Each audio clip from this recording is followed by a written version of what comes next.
When you were dating J-Lo, Will Smith and Jada tried to pick her up on a threesome and you were gonna beat up Will Smith. Is that true?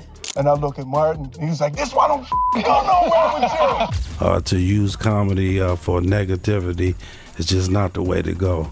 You know, you gotta keep the comedy, keep the laughter, you know, so people can keep the spirits up. All right, let's get into it, because this one is wild. Everybody already knows Will Smith and Martin Lawrence were just homies. But here's the thing, we haven't seen these two kicking it in years. I mean, how do you go from being all cozy to straight up ghost mode? That's a whole reality check for sure. But Martin, he's not letting anyone play with his name. He's been done with that whole Will situation way before the Oscar slap drama. He saw the mess coming and dropped out, period. But now, Martin just came through with a bombshell that's got everybody shook. And Will, he's skipping town like it's a sprint. So, what did Martin spill that's got Will so worried? Relax, this drama is about to be messier than a plate of ribs at a cookout. Stay tuned, cause it's all about to go down. So, let's go back to the 90s, when Bad Boys hit the big screen. Will Smith and Martin Lawrence, they were that duo. On screen, off screen, it didn't matter. Their chemistry was straight up iconic. Like, people loved how they had each other's backs, even when the cameras weren't rolling. But here's where it gets messy. Martin, he was all about the art, the craft, keeping it real. But Will, he had that thirst for power and fame, and that took him down a shady path. And honestly, it soured what they had. These two were so tight they would crash each other's interviews in the 90s. And if you know the industry, that's basically breaking the bro code in Hollywood. Nobody does that. But Will and Martin, they were practically brothers. But now, things aren't what they used to be. And it's clear Will's ambition came at a cost. Keep listening, because we're about to break it all down. No, Martin, no. No. Will. Martin, you're not short, What man. am I then? You're pleasantly petite. That's it. Thank you, man. My partner, man. I'll see you on set. The tea is piping hot today, so grab your cups. Will Smith's former secretary, Bilal, just shook the internet with his jaw-dropping claim on the Unwind with Tasha K podcast. And he didn't hold back. Bilal spilled about allegedly catching Will in a compromising moment with none other than Dwayne Martin in a dressing room. I saw sexual acts that I walked in on. Who'd you walk in on? Him and Dwayne Martin. He said, I opened the door to Dwayne's dressing room, and that's when I see Dwayne having anal S with Will. There was a couch, and Will was bent over the couch, and Dwayne was standing up, A-ing him, eliminating him. It was M in there. Now Will's camp is not having it. His representative clapped back at the claims, calling them ridiculously false, and threatened to take Bilal to court for spreading what they're calling straight-up lies. TMZ even confirmed that Will is already considering legal action, and Jada, she stepped into the chat and didn't mince words. She's saying Bilal's allegations are nothing but a cash grab, just another attempt to blackmail the Smiths. But let's rewind for a second, because this might explain a whole lot about why Will and Martin Lawrence's bond went from ride or die to radio silence. Word is, Will was cozying up to Dwayne to climb higher in the industry, and Martin, he wasn't about that life. Martin has always kept it clean, stayed on the right side of the tracks, and lived for loyalty. So when Will started getting caught up in a power fog, Martin wasn't having it. Listen, their friendship was iconic, practically brotherhood. But when your bestie starts making questionable moves for clout, that's a recipe for drifting apart. As soon as Bilal aired out his claims, Jada Pinkett Smith wasted no time firing back. She was steaming, and let's just say, the smoke coming out of her ears was visible. She called the rumors about Will's alleged rendezvous with Dwayne Martin ridiculous and nonsense before laying down the law, literally.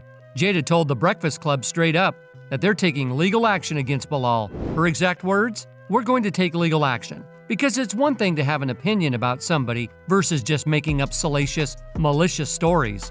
It's not true. We're going to take care of it, and that's that. Now, while Jada came out swinging, Will's response? All he said was that Bilal's claims were fiction. And that's it. Like, where's the energy, Will? Honestly, Jada's clapback had more fire than anything Will said about his situation. And let's be real, Will's weak response is basically the confirmation we all needed. But wait, it gets even wilder. Bilal is not backing down. The man is doubling down on his claims, and he's ready to bring the receipts. Back on Unwind with Tasha K, Bilal threw a bold challenge. Jada, listen, in 2 weeks, if you don't sue me in 2 weeks, if Tasha K will have me, I'm back here, and I'm dropping evidence. You said I extorted you. You said it was a money shakedown. You said a lot of things about me, Jada. You're a bald-headed liar and a drug addict. Bilal sounds like he's daring the Smiths to come for him. And by the way, Bilal isn't the only one spilling tea. Jaguar Wright chimed in too, and she's backing up everything Bilal said. And if you've been paying attention, you'd know Jaguar's track record with calling out celebrities, especially Diddy, has been solid. Everything she's dropped about Diddy so far is checking out. So what does that say about her claims regarding Will and Jada? And here's a fun little fact for y'all. Jada did not sue Bilal. Let that sink in. All that talk about legal action? Crickets. So what does that tell you? Exactly. Silence sometimes speaks louder than words. But wait, it gets weirder. Jaguar also spilled that Will and Jada had been doing some questionable stuff in their house, allegedly involving young men. Jaguar wasn't holding back, saying their so-called open marriage is more like a revolving door of bizarre behavior. They're both they do weird things in their house, and young men have left their house screaming to get away from them in their mentorship. Listen, when two people like Bilal and Jaguar, who clearly are saying the same thing, it's starting to look like we're not dealing with just rumors. At this point, it's giving where there's smoke, there's fire vibes. And if Jada is so worried about Will, why does she embarrass him every single chance she gets? Like, make it make sense. This whole Bilal fiasco dropped right after Jada's explosive interview tour. Coincidence? I think not.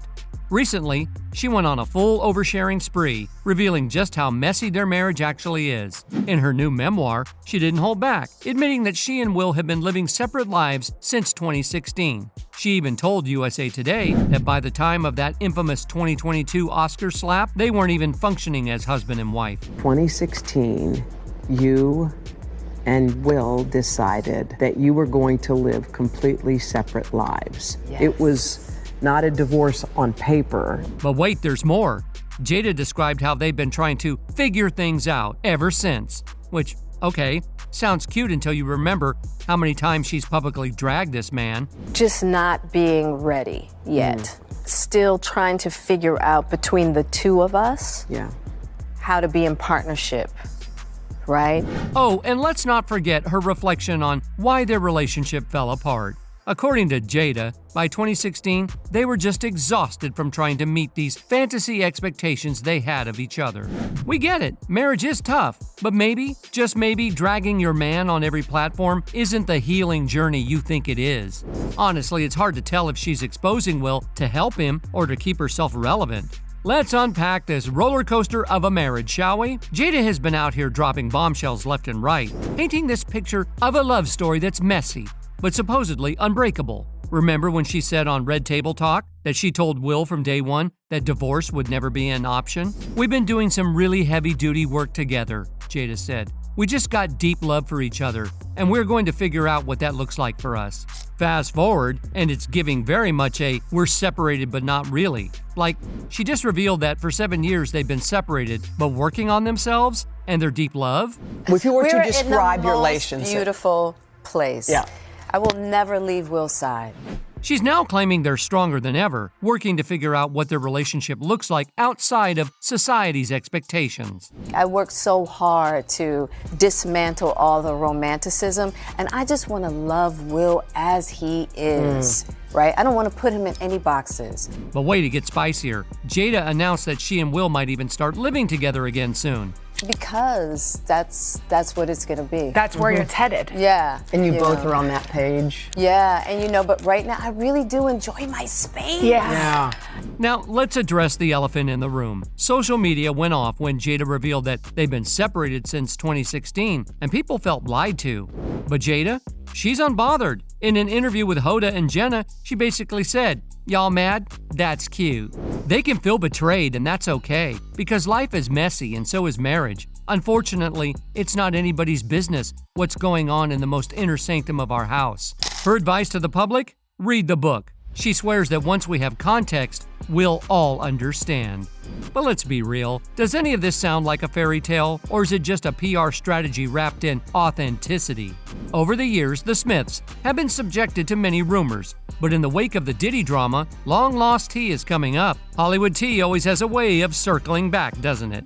And this one, straight out of the WTF files. Back in 2023, during an appearance on Jimmy Kimmel Live, Sean Combs found himself caught in an awkward moment when Kimmel brought up a spicy rumor involving Will and Jada Pinkett Smith. The late-night host didn't hold back, casually asking, When you were dating J-Lo, Will Smith and Jada tried to pick her up on a threesome and you were going to beat up Will Smith. Is that true? The audience was eating it up, but Diddy? His reaction was a whole mood. He hit Kimmel with a mix of disbelief and playful denial, almost saying, "You really heard that? Nah." To the public, it's the way Diddy neither confirmed nor outright denied the rumor that has people side-eyeing their screens like, so, was it a joke or not? If nothing else, this resurfaced gem only adds to the messy ongoing saga of Will, Jada, and now Diddy. The courtroom drama surrounding Diddy's legal troubles just went nuclear. Courtney Burgess, a close friend of Diddy's late ex-partner Kim Porter, has officially blown the lid off Hollywood's darkest-kept secrets. Burgess took the stand with claims so wild they might just be the scandal of the century. And guess who's allegedly caught up in it? Word on the street says Will Smith could be one of the major names exposed in this mess. And the details? Well, let's just say they're not G-rated. 8 videos featured 8 celebrities at Diddy freak-offs or parties, and that 6 were males, 2 were females. The drive also included a manuscript of an alleged Kim Porter memoir, a memoir that her 4 kids insist is fake. According to Burgess, Kim Porter handed him a treasure trove of evidence before her untimely death. Think flash drives loaded with videos, documents, and even a tell-all manuscript she'd been working on, titled Kim's Lost Words, A Journey for Justice from the Other Side. It's said to expose Diddy's alleged ties to some seriously shady activity. But that's not all. The real bombshell? Burgess claims these flash drives contain footage from Diddy's infamous parties. And guess who's allegedly been caught on camera? Yep, Will Smith, along with a laundry list of other A-listers. Now, these aren't just your average Hollywood party tapes. Burgess's grand jury testimony alleges that these videos show celebrities, including Will, engaged in activities that could land them in serious trouble.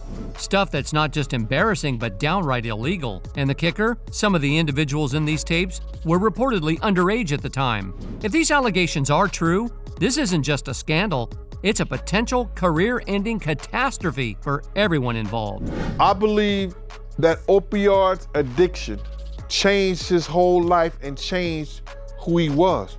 He's quietly an addict. And let's not pretend this is the first time we've heard whispers about Diddy's parties being more like secret society meetups. But with Will's name allegedly attached to these tapes, it's like adding jet fuel to an already blazing fire. If this evidence is as explosive as Burgess claims, it's only a matter of time before Hollywood's elite starts sweating bullets. And Will, let's just say he better have a damn good PR team on speed dial.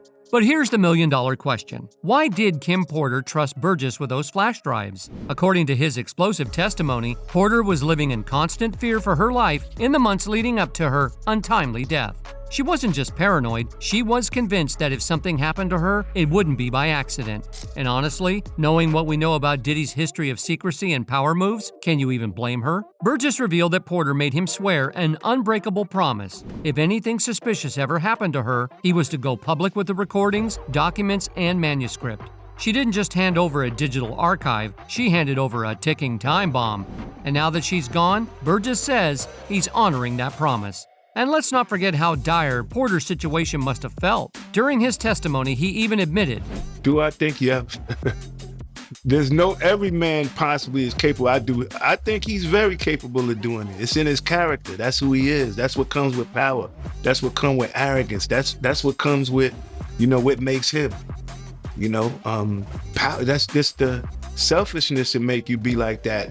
For context, Kim Porter wasn't just another ex on Diddy's checklist. Their on-again, off-again relationship spanned decades, resulting in 3 kids and countless rumors about the drama behind the scenes. But here's the twist. When Kim passed away in 2018, her death was ruled as natural causes, pneumonia. Yet almost immediately, whispers started circulating that there might have been more to her story. Was she silenced before she could expose what she knew? Fast forward to now, and these mysterious flash drives have reignited all those suspicions. With evidence allegedly linking Hollywood's elite to activities that could destroy careers, if not send people to jail, it's no wonder Kim was so adamant about protecting what she had. And now that Burgess has taken the stand, we might finally be on the brink of learning the truth. As Burgess cryptically put it, that the detectives did not even view the body in the bed where she died at. That the coroner them had already removed her, pronounced her dead, and told the detectives them that it was no foul play.